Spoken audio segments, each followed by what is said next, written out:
हिन लाइब्रेरी जे इंचार्ज हाजी खानण memorial library जे in charge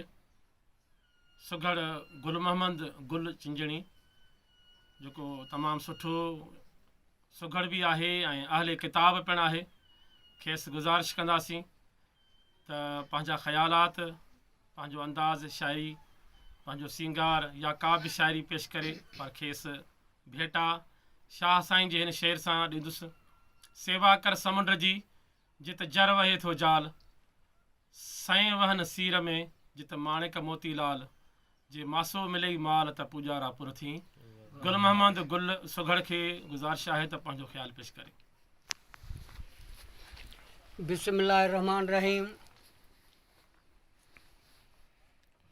जेॾो तुंहिंजो नाम बाज ॿोॾाही मङा, जेॾो तुंहिंजो नाम बाज ॿोॾाही मङा, रे थंबे रे थूणीअ तूं छपर तूं छां, आऊं कोॼाड़ो कहां तोखे मालूम सभु खे। मूं सॾींदे सॾड़ा साथी सॾ न ॾीन,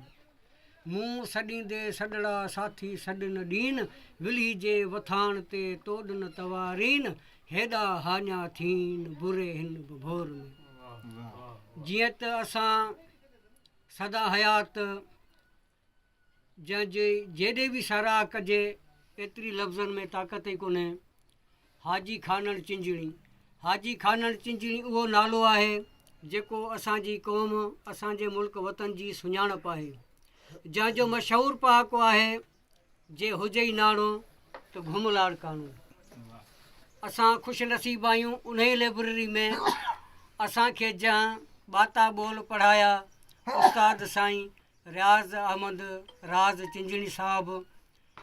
जेके पाण वॾा अदीब शाइर वॾी सुञाणप रखनि था लोक अदब पंहिंजे तारीख़ जे हवाले सां।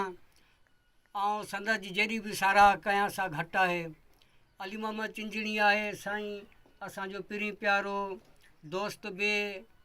ऐं हिकु अबे जी औलाद बि मोहम्मद अयूब वाहूचो साहिबु आहे, मोहम्मद सफ़र चिंजणी साहिबु आहे, सूफ़ी रागी सिंगर ज़ाहिद अली चिंजणी आहे, असांजो नौजवान शाइर भलोड़ शाइर हुज़ूर करीम सल्लल्लाहु अलैहि वसल्लम ते वॾे हिकिड़े दिलि जान सां लिखण वारो साईं सजाद हुसैन चिंजणी साहिबु असां सां मौजूदु आहे। असां ख़ुशि नसीब आहियूं, असांजो ॻोठु मियादाद चिंजणी हर नेमत खां, आलमनि खां, अदीबनि खां, बुज़ुर्गनि खां, सैदनि खां नवाज़ियल आहे, जंहिंमें दादन फ़क़ीर जहिड़ा परवाना पैदा थिया। सो उन ई ॻोठ में उते ई लाइब्रेरी हाजी खानण चिंजणी में मौजूदु आहियूं। असांजी ख़ुशि नसीबी आहे उस्ताद जन मूंखे बाता ॿोल पढ़ाया उहे साम्हूं वेठा आहिनि। एतिरी जुरियत मूं में न आहे जो वधीक ॻाल्हाए उन जे साम्हूं सघां, पर इहा बि संदसि जी दुआ सां ऐं कुझु ॿ चारि लफ़्ज़ ॻाल्हाए वेठुसि। जीअं असां हुकुम कयो आहे त अखियां तेरियां सिंगार साईं, अखियां तेरियां वधि तीर थिका आहिनि वाह जो करियांदिया वार पिरी, अखियां तेरियां वधि तीर तिखिया आहिनि वाह जो करियांदिया वार पिरी, ए कालियां कुॾियां कतुल करियांदिया हिन कुहण वाली कार पिरी, अबरू तेॾे अजब अजाब जीअं तेज़ तिखी तलवार पिरी, अज़ाब ॾेके आशिकानू के धड़ करियांदिया धार पिरी, वल पहरे ख़ातिर वाल वशी हल चौकी ॾेंदे चौधार पिरी, ए उकाब कनू बि उता उमरियां सारा ॾींहं करियांदिया शिकार पिरी, दीद तेरी विच जानिब जादू किते खून इनीत खुमार पिरी, चिंजणी जहिड़े के चूर थी गे आशिक विच आज़ार पिरी, हुन राज़ी थी पो रहमत कर आॾो ॾाढी हई सरकार पिरी, ॾे पल घड़ी को प्यार पिरी त लहन गम गुल मोहम्मद खे। पर जिथे दिलियां गदिलियां पार थींदियां,